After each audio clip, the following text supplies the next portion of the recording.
ನಮಸ್ಕಾರ. ಇವತ್ತು ಟಾಟಾ IPL 2026 ಒಂದು ಫೈನಲ್ ಮ್ಯಾಚ್ ಆಗುತ್ತೆ. ನಮ್ಮದು ಹಳೆಯ ಅನುಭವ ಏನಿದೆ ಅಂದರೆ, ಈ ಮ್ಯಾಚ್ ಮುಗಿದ ಮೇಲೆ ಜನ ಚೆನ್ನಮ್ಮ ಸರ್ಕಲ್ ಆಗಲಿ RPD ಕ್ರಾಸ್ ಆಗಲಿ ಅಲ್ಲಿ ಹೆಚ್ಚಿನ ಸಂಖ್ಯೆಯಲ್ಲಿ ಸೇರ್ತಾರೆ. ಕೆಲವರು ಕುಡಿದುಕೊಂಡು ಬರ್ತಾರೆ, ಕೆಲವರು ಅಲ್ಲಿ ಬಂದು ಗಲಾಟೆ ಮಾಡ್ತಾರೆ.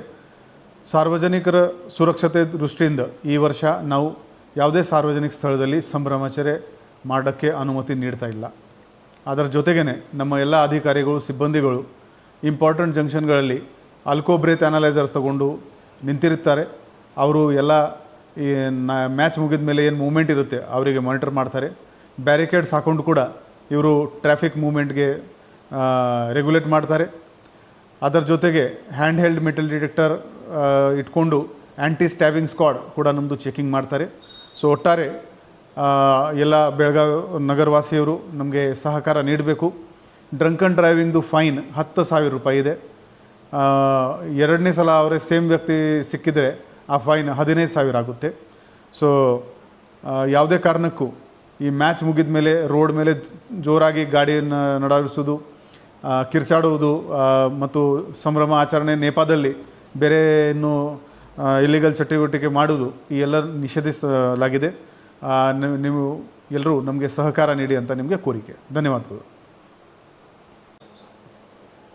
ನಮಸ್ಕಾರ. ಇವತ್ತು ಟಾಟಾ IPL 2026 ಒಂದು ಫೈನಲ್ ಮ್ಯಾಚ್ ಆಗುತ್ತೆ.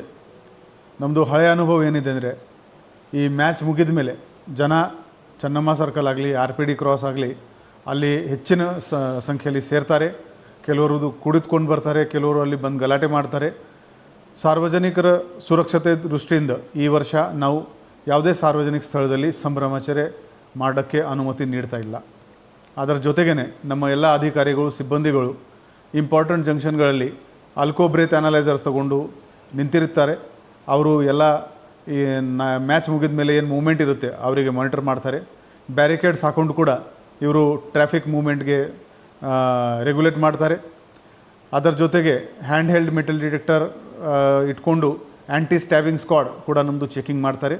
ಸೊ ಒಟ್ಟಾರೆ ಎಲ್ಲ ಬೆಳಗಾವಿ ನಗರವಾಸಿಯವರು ನಮಗೆ ಸಹಕಾರ ನೀಡಬೇಕು. ಡ್ರಂಕ್ ಆ್ಯಂಡ್ ಡ್ರೈವಿಂಗ್ದು ಫೈನ್ 10,000 ರೂಪಾಯಿ ಇದೆ. ಎರಡನೇ ಸಲ ಅವರೇ ಸೇಮ್ ವ್ಯಕ್ತಿ ಸಿಕ್ಕಿದರೆ ಆ ಫೈನ್ 15,000 ಆಗುತ್ತೆ. ಸೊ ಯಾವುದೇ ಕಾರಣಕ್ಕೂ ಈ ಮ್ಯಾಚ್ ಮುಗಿದ ಮೇಲೆ ರೋಡ್ ಮೇಲೆ ಜೋರಾಗಿ ಗಾಡಿಯನ್ನು ನಡಾಯಿಸೋದು, ಕಿರ್ಚಾಡುವುದು ಮತ್ತು ಸಂಭ್ರಮ ಆಚರಣೆ ನೆಪದಲ್ಲಿ ಬೇರೆ ಇನ್ನೂ ಇಲ್ಲಿಗಲ್ ಚಟುವಟಿಕೆ ಮಾಡುವುದು ಈ ಎಲ್ಲ ನಿಷೇಧಿಸಲಾಗಿದೆ. ನೀವು ಎಲ್ಲರೂ ನಮಗೆ ಸಹಕಾರ ನೀಡಿ ಅಂತ ನಿಮಗೆ ಕೋರಿಕೆ. ಧನ್ಯವಾದಗಳು.